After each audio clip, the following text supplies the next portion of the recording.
So by calling it voodoo, it was called voodoo or obeah because these were the weaponry against European empire, European slavery, and European predation and cannibalism, right?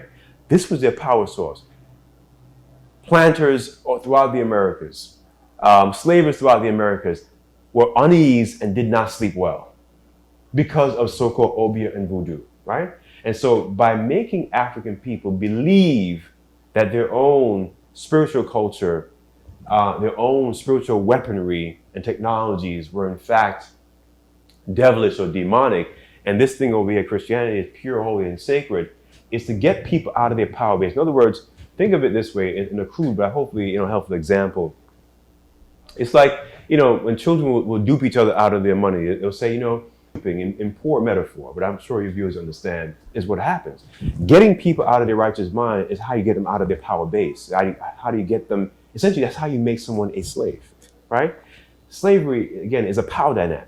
And in this power of tug of war, you have to make the people who you want power over believe that their cultural norms and forms are their worst enemies.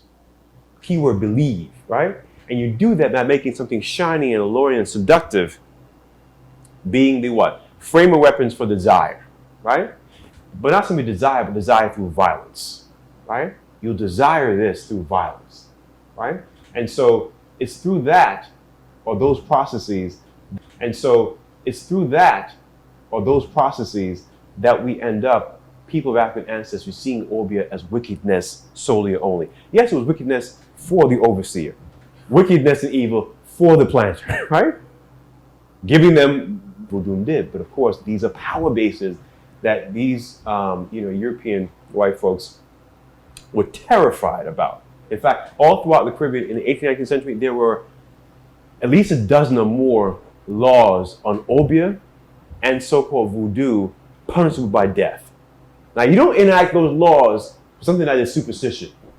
Planters were vomiting, choking on their own vomit. Planters were not waking up from sleep the next morning. Planters were having their skin just turn, to ash and just crumbling, right? And so, right, by a terror for which they could not stop.